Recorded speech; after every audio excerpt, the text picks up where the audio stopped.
On the 2nd of August, 2017, at approximately 5:15 p.m., 21-year-old Savannah Gold left her parents' home and drove to San Jose Boulevard in Jacksonville, Florida. She had a 5:30 shift at the Bonefish Grill, a casual seafood restaurant where she worked as a waitress. But on this occasion, she never showed up. It was a fairly quiet Wednesday afternoon at the diner. Her absence wasn't too much of a strain, so the on-duty supervisor simply took her hours off the roster for that day and thought nothing else of it. Suspicions only arose roughly 1 hour and 15 minutes after Savannah had left the house, as her father received a text message from her phone number.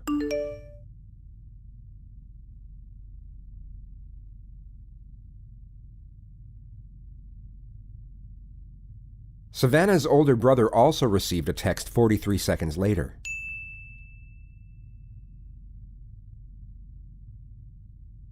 Although both texts came from Savannah's number, her family knew right away that something wasn't right. She had just left the house in what appeared to be very high spirits, but now proclaimed to be running away with an unidentified man without packing so much as a change of clothes. Not only that, but the text messages were riddled with errors and composed in a completely different way to how she would normally write. Her phone was switched off when they tried calling just minutes after receiving the texts, so they immediately called her place of work and found out that she hadn't shown up. It was at that point they called police and filed a missing persons report. Savannah had been gone for less than 2 hours. Roughly 40 minutes later, her car was found unlocked and abandoned in the Bonefish Grill parking lot, and the only thing missing was her phone. Her wallet, ID, and a number of other valuable items had not been taken. Investigators went through the parking lot surveillance tapes and discovered what would then become the primary piece of evidence for the case. The majority of footage remains undisclosed to the public, but a detailed description of what occurred has already been released. What we know is that Savannah parked her car and stepped out of the vehicle at exactly 5:31 p.m. She then walked over to another vehicle and conversed with the occupant for 14 minutes through the driver's side window. She then got into the back seat of said vehicle at 5:45 p.m. 14 seconds later, the car began to shake sporadically as if some type of struggle was occurring inside. The rear door swung open 3 times, but was immediately and forcefully shut each time. It appeared as though someone was attempting to get out, but couldn't. This lasted for 49 seconds until the vehicle suddenly stopped moving. A male figure was then seen getting out and proceeded to walk over to Savannah's car that was 20 feet away. The surveillance was grainy, and the person could not be identified from the footage alone. All that police could ascertain was that he had short brown hair and was roughly 5'11". The unidentified person reached into Savannah's car and took out what police believed was her phone. He then slashed the front tire with a knife before walking back to his own vehicle. He got in and drove away from the scene at exactly 6:04 p.m. Savannah was never seen exiting the car. This was a crucial piece of evidence, and essentially all investigators had to go on. They had to find out who the man was in the video, and fast. But they also had to be careful in how they conducted their investigation. They couldn't let anyone find out they had this footage in their possession, as knowing this information could allow a suspect to alter their alibi to fit with the evidence. This would take a significant advantage away from investigators during interrogation, and would hinder their ability to build a case to a considerable degree. Over the following 2 days, investigators briefly interviewed all the staff at the Bonefish Grill. For the most part, these encounters consisted of just 3 questions. When was the last time you saw Savannah? Do you know where she is? And, is there anything you know that could help with our investigation? Within 48 hours, they had 3 potential suspects, whose names were then ran through the motor insurance database. The first suspect didn't have a license. The second suspect owned a bright red 2001 Jeep Cherokee, while the third suspect was registered to a 2012 silver Chevy Malibu, an identical match to the vehicle seen on surveillance. His name was Lee Rodarte. He was 28 years old and was both the manager and head chef at the Bonefish Grill. Coincidentally, he was the first person to be interviewed at the diner about Savannah's disappearance, where he told investigators that he hadn't seen her in about 3 weeks and knew nothing of her current whereabouts. It was only from his co-workers that police discovered he was having an on and off relationship with Savannah for the last 8 months, despite it being against company policy. From what investigators could gather, this was a very popular individual, rising fast through the ranks of his chosen profession. He was known for his charm and charisma amongst his colleagues, and also had a lot of success when it came to the opposite sex. On all accounts, his life seemed to be going very well, but he was now the prime suspect in a kidnapping investigation, and the Jacksonville Sheriff's Office planned their next steps in meticulous detail. At around 5:15 p.m. on August 5th, police arrested Rodarte while midway through his shift at work. They told him it was for an outstanding traffic warrant and took him to to the JSO Police Department. Can you do me a favor? I'm going to have you take that apron off, too,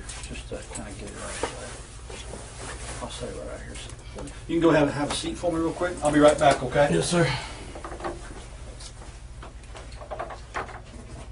The officer said he would be right back, yet Lee was left to sit there for 90 minutes with nothing but his own thoughts to keep him company. Now, think of yourself in his position, and presume you were guilty of whatever happened to Savannah, and that whatever happened was something truly horrific. In the present moment, you have just been arrested for an outstanding traffic warrant, yet you were interviewed the day before about your coworker's disappearance. 1,000,001 things will be running through your mind about what could happen next, and as each second ticks by, the anxiety this will cause will begin to fester and slowly intensify. However, the optimism of uncertainty would still be present. There would still be hope, but this hope is about to be dashed.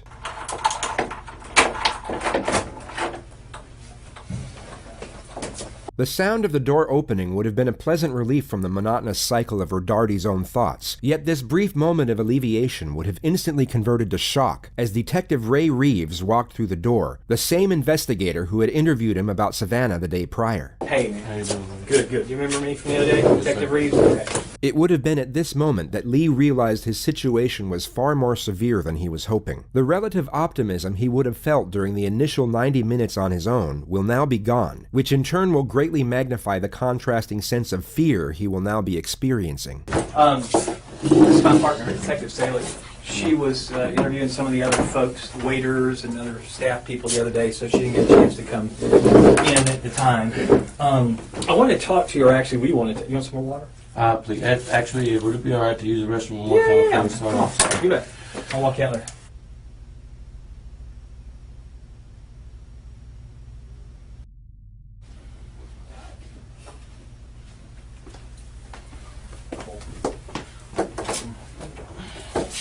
You want some water? Please. Okay. Be all right. Yeah. We got a little water.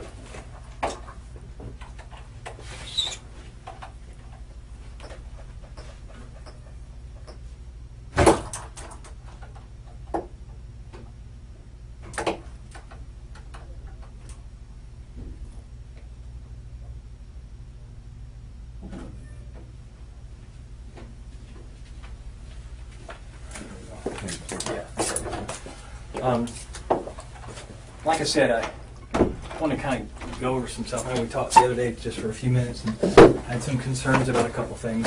And, oh, okay. Oh, there we go. Anybody else wants to talk? There we go. I wanted to talk to you about Savannah. So I just had a couple of things that came up that I wanted to ask you about specifically that didn't seem to line up. So I wanted to come down and talk to you. Okay? Yeah. All right? Have you drank any alcohol today? Any drugs today? I took an Adderall that my buddy gave me. Okay. Because I was there so late last night. I came in and was super tired. Like, here, take this. Okay. Adderall? Yeah. And do you normally take that? No, I've taken one a long time ago. Like, okay. I wouldn't say high school, a little bit after high school, but it's been years. Okay. Yeah. Perfect. I appreciate that. Okay. All right.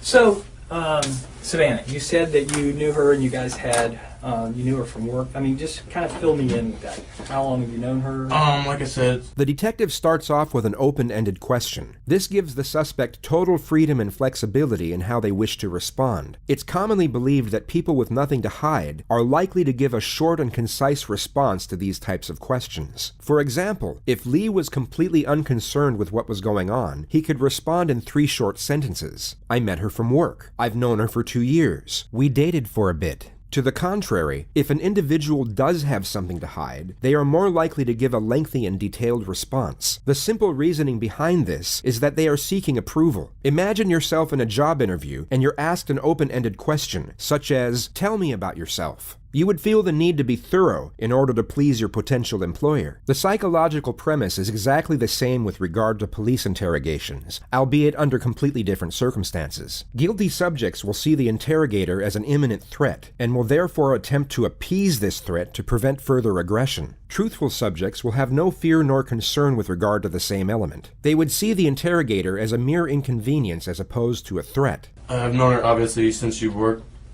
started working there. I would say probably about 8 months ago Yeah. or so. we started hanging out outside of work. And at the time, I had a girlfriend. But I kind of, we kind of connected, me and Savannah. So we hung out a little bit here and there. Got pretty close. We come from, I guess, somewhat similar backgrounds, I guess you should say. Okay. She didn't have it the best growing up, neither did I. So we kind of connected and hung out for a little while.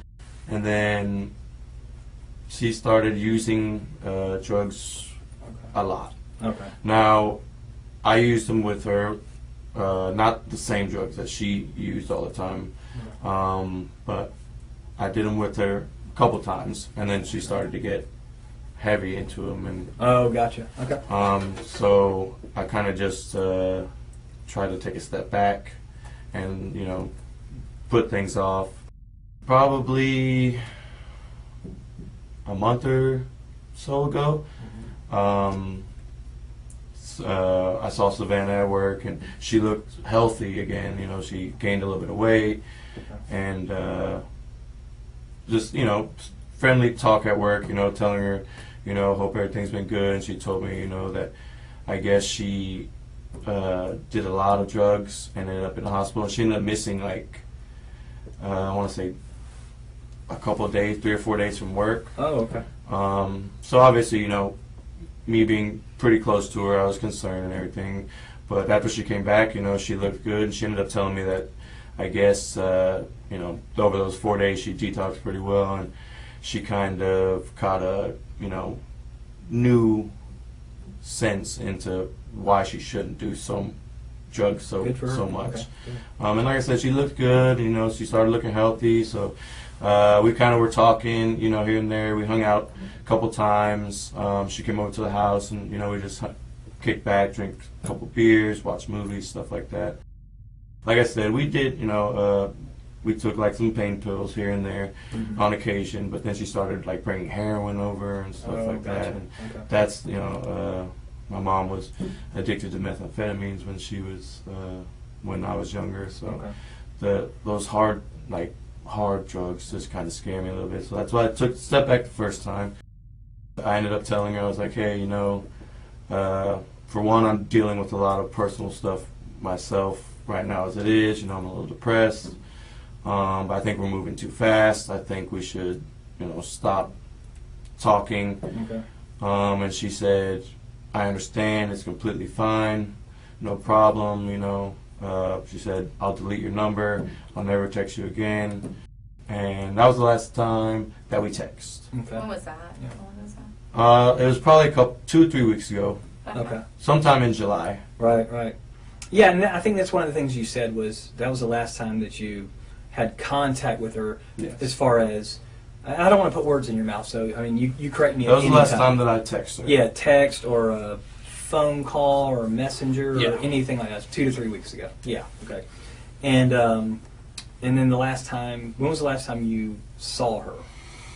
This is what I was a bit.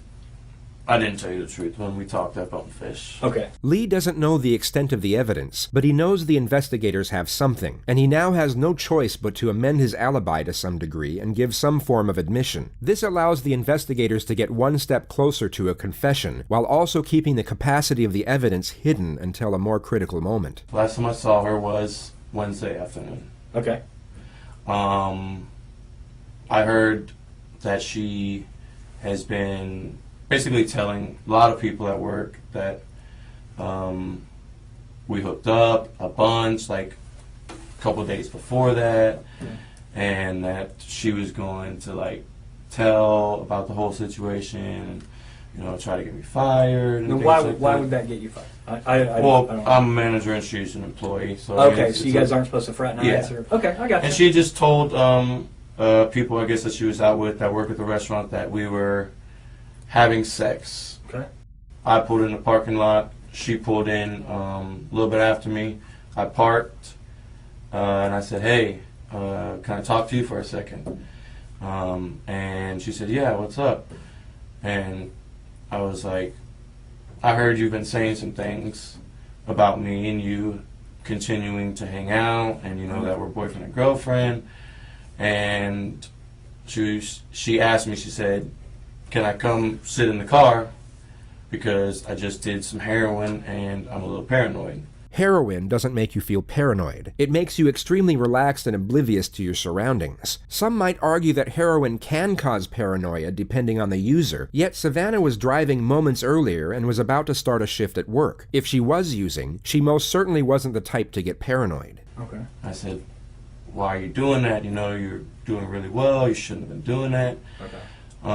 And so she came inside in the car, and I explained to her the situation. I told her that servers at Bonefish were coming to me and telling me that you're telling people when you're out that we're still having sex and we're boyfriend and girlfriend.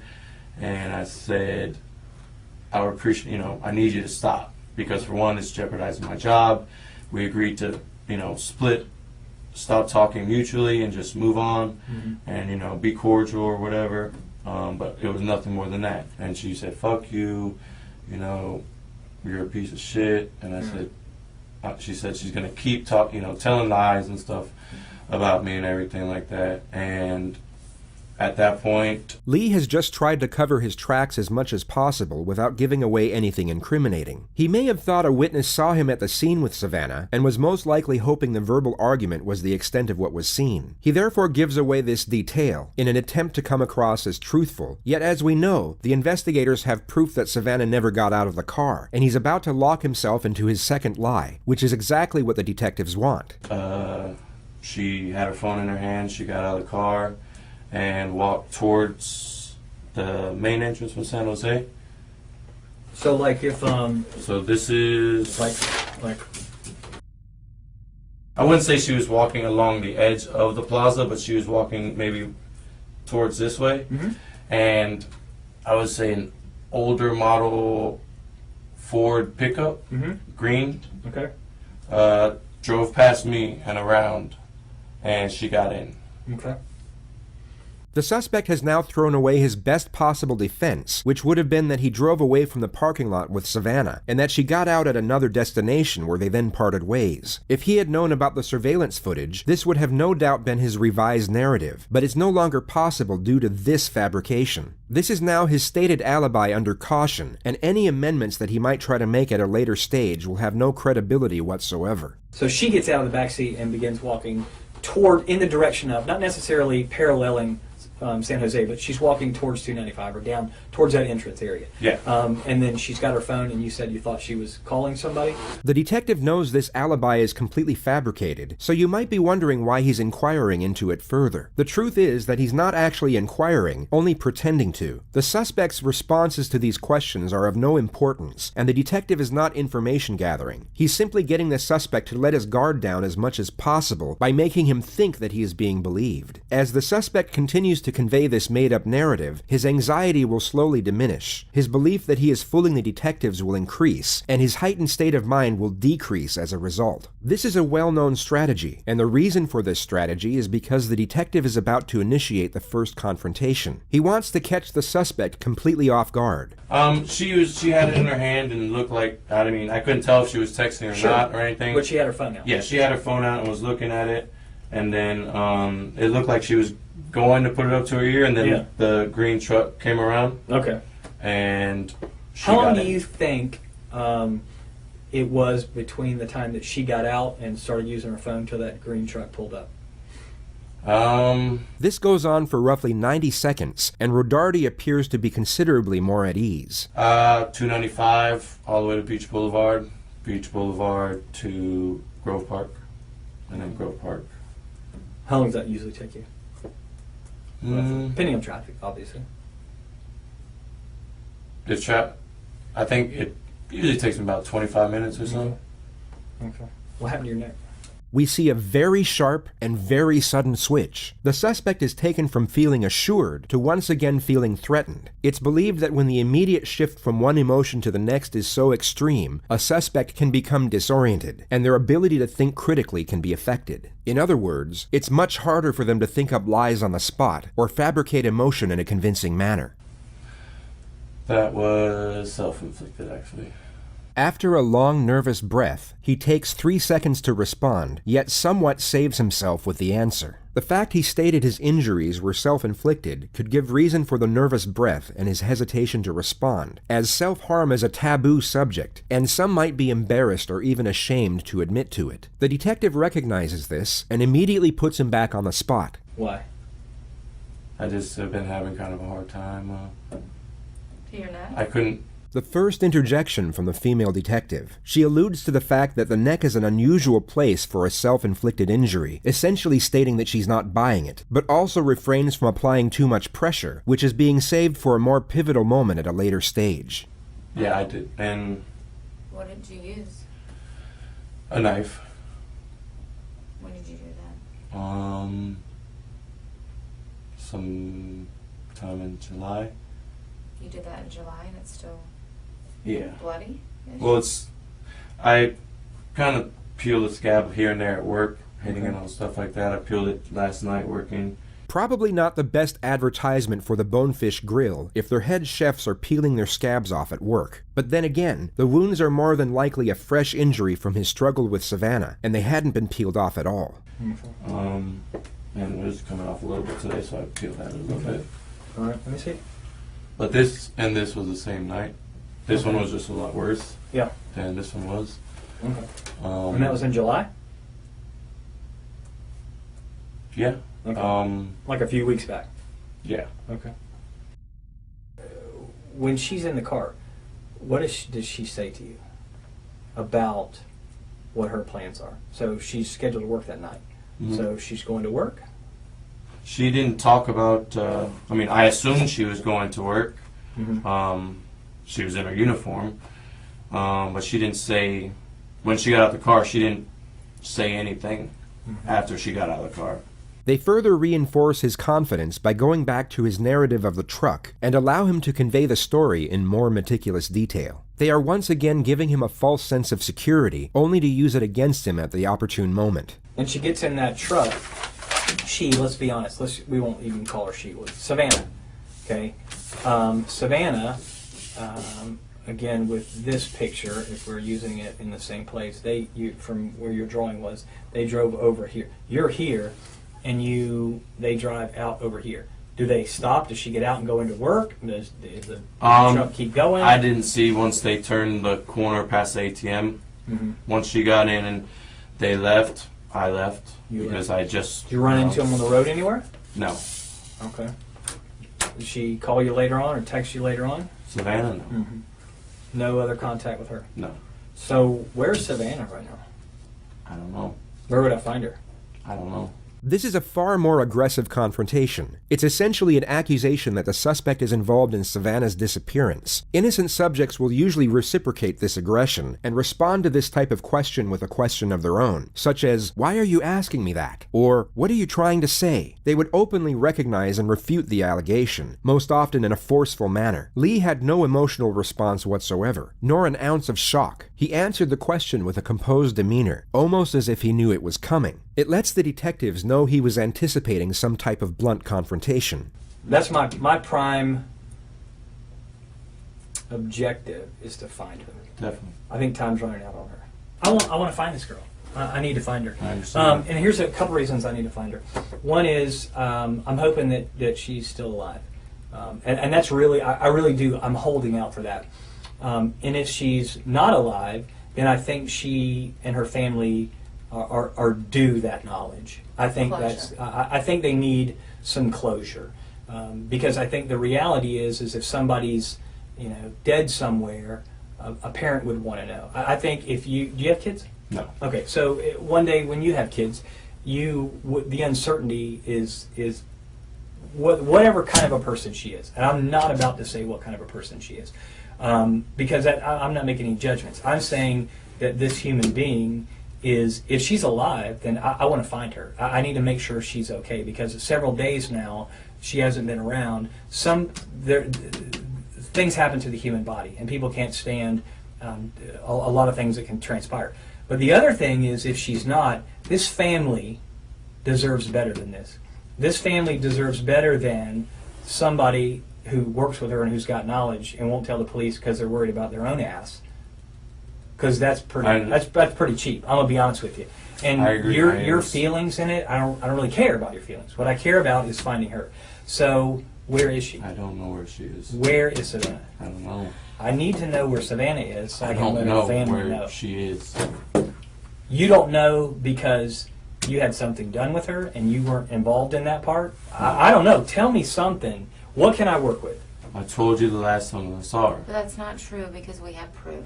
This moment would have been rehearsed multiple times before the interrogation started. The investigators would have planned who would reveal the surveillance to the suspect, and at roughly what moment. The suspect had been confronted multiple times, and the situation was now fully transparent, yet he continued to maintain his innocence by clinging on to his narrative. It becomes evident that he isn't going to budge, so the female detective takes the initiative. She reveals their final and most substantial piece of evidence for the purpose of maximizing the pressure. We have proof. And that's why we're sitting here, Lee. At this point, we need this for her. I mean, I look at that little girl and I think of my little girl. My little girl who's her age. That's who I think about. If that was my little girl, I couldn't imagine. I don't care what she said about you or whatever, but my little girl is that age. Maybe And you're not telling the truth. Maybe something gets out of hand in the car. I didn't do anything. Okay, you didn't do anything, but she was in your car. She never got out of your car. She never got out of your car. Lee? We're not saying that you did anything. I'm trying to find her. I didn't say you I did don't anything. know where she is. Well, we can prove that you left with her in the car. So please, do everybody a favor and just tell us. Where is she? I don't know. You got to be able to separate. We're not sitting here saying you did anything to her. I don't know. She's on drugs. Maybe she passed. I don't know. I'm not in that car with you guys. I know that she's in that car with you. I have proof of all of this. Okay, let me ask you, Lee. Then tell us now if you're being an honest man.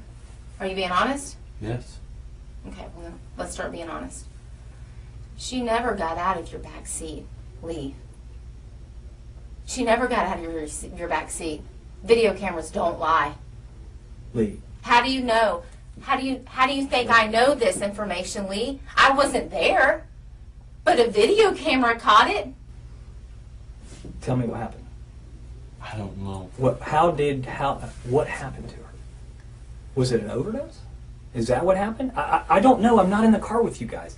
You just said she was in your car and she had admittedly had done heroin. This is a cross between the how and why solution and the alternative question. Both are used to lower the gauge of admission for the purpose of getting one foot in the door, which will then become the new foundation for building the case. The how and why solution essentially blames the victim, while at the same time minimizes the motivations behind the crime. The alternative question plants a seed in the suspect's mind, where they are given an alternative and far more morally accepting choice for what happened. It's a smart move, yet the suspect doesn't fall for it on this occasion. Bodies overdose all the time. Is that what happens? Does she overdose? Okay, well tell us when you left with her in the car, because that is what is shown. We can't make up that. We can't falsify a video camera, Lee. I'm not lying to you, because you know I'm telling the truth, because you know that's what's on the video. How else would I know that? I don't, unless I have the video. Where did you go with her? I didn't go anywhere with her. You did. No. You did. So the video camera's lying? I don't know this. I mean, Well, I'm telling you. The surveillance footage was no doubt incriminating evidence, yet wouldn't close out a case on its own that easily. The investigators need a confession, and continue to apply pressure in a relentless manner. They attack the suspect's character, while simultaneously appealing to his sense of morality. I'm telling you, I'm not lying to you, I'm not making that up. That's why I'm so passionate about this. This is someone's child. You might not have kids, but damn it, she's someone's kid. We're fact finders, Lee. I don't have anything personal against you. No, not at all. I mean, it's We're over. just fact finders. Tell us We're what just happened. doing Where our is she? job. No. Where did you go with her? Where did you go with her, Lee? Be human. You're a human. You're a man. Where did you go with her? I know you're not that cruel inside. Seriously. Where did you go with her?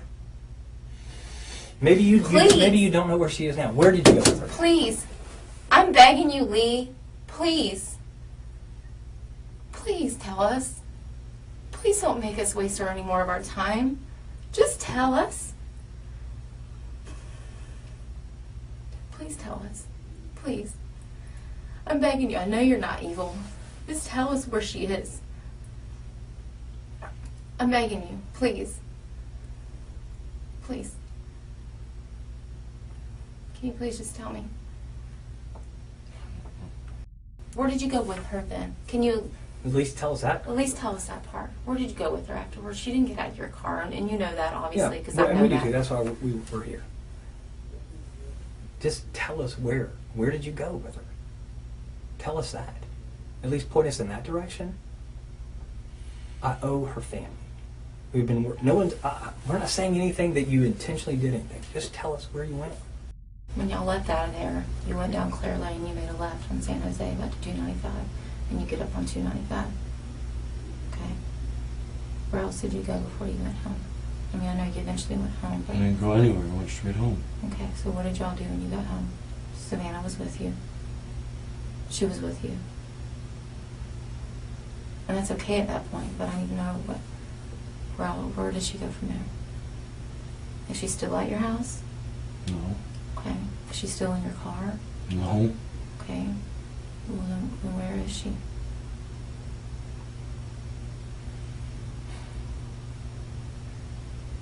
I don't know where she is. Okay, then where did you last drop her off at? I didn't drop her off.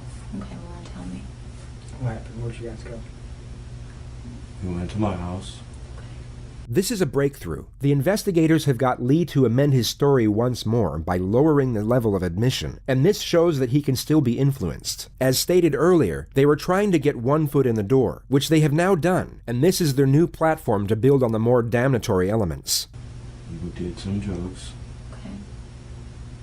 hung out for a little, and then she said she was going to catch an Uber home. What was going on in the Didn't back do seat? anything to What was Savannah. going on in the back seat? For the doors to be kicked open. She kicked open that door 3 times, Lee. She kicked it. We saw it. Where's Savannah? I don't know. You do know. Lee, we understand. Listen, we understand. We're not trying to hinge you up on anything, man. I'm telling you, I'm thinking about this girl and her family. And your family. She was serving. Please tell me where to go find her.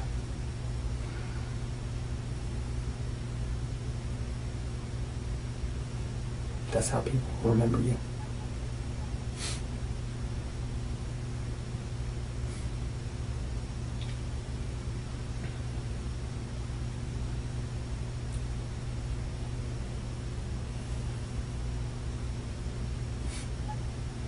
The released footage of the interrogation tape cuts off at this exact moment. The state's attorney has been contacted by multiple sources to release the next segment, but has so far refused to do so. All we know is that Lee Rodarte admitted to killing Savannah Gold. The only information that is currently released is that he proclaimed to have killed Savannah by breaking her neck. He then took her back to his house where he burned her body in a self-made fire pit and then dumped her in a lake at the dead end of a secluded road. Savannah had injuries to over 75% of her body. The medical examiner was unable to pinpoint the exact cause of death. The only conclusion was that it was a violent homicide.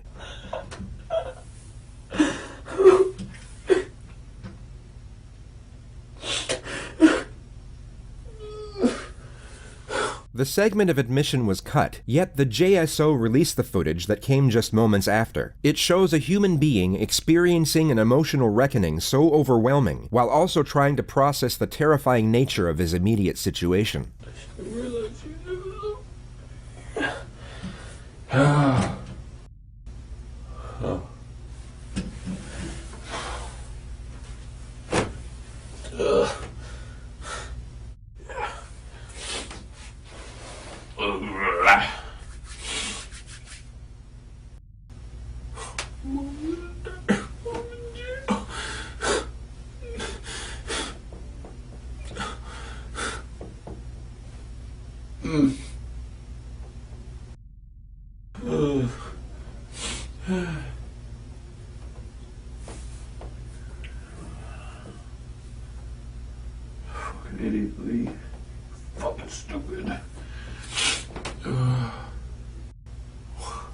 here?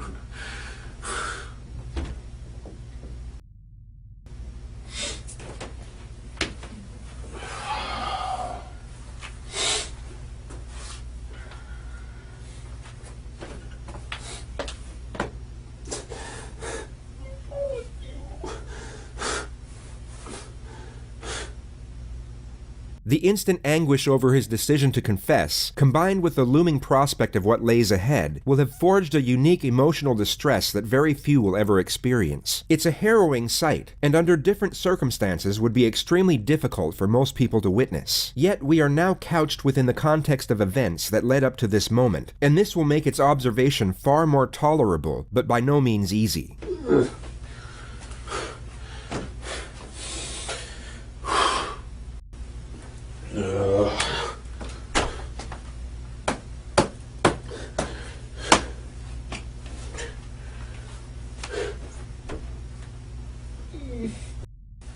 It's so stupid. Oh, fucking.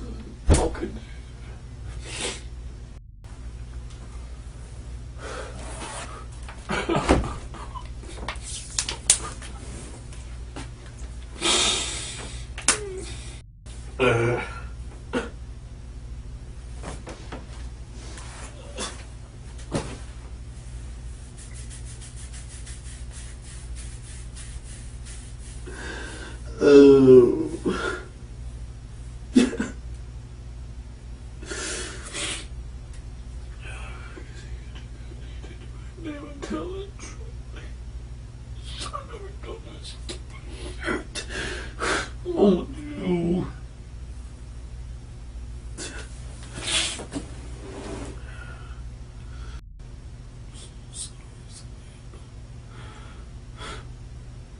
So sorry.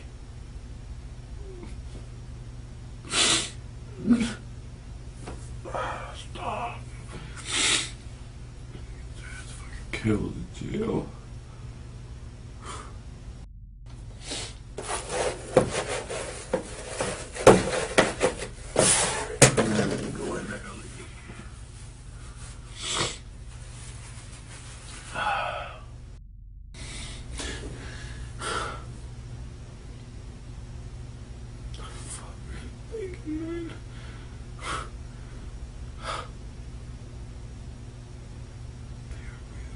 Shit.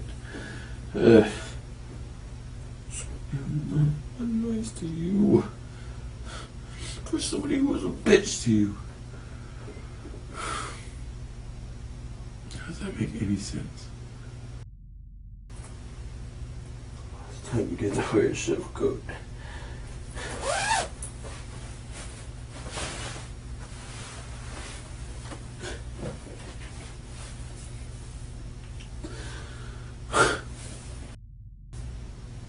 Not supposed to be you. This is not supposed to be you, Lee. It's supposed to make something of your fucking life.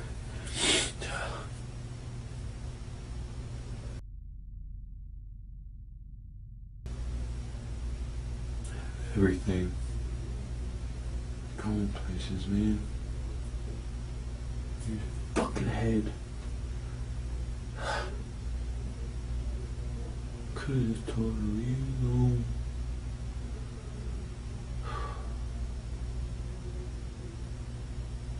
Lee was remanded into custody and taken to the Duval County Jail where he was denied bond. In spite of the overwhelming evidence against him and the prospect of life in prison without the possibility of parole, he pled not guilty and claimed that Savannah's killing was an act of self-defense, even though he stands at 5'11", weighing 163 pounds, while Savannah was just 5 feet tall and weighed 91 pounds. He claimed that he was in fear of his life after she slapped him multiple times in the face, at which point he grabbed her neck, felt a pop, and realized he had accidentally broke it, resulting in her death. The state's attorney's office had no comment on this motion. All they have stated is that this trial is expected to commence during the summer of 2020.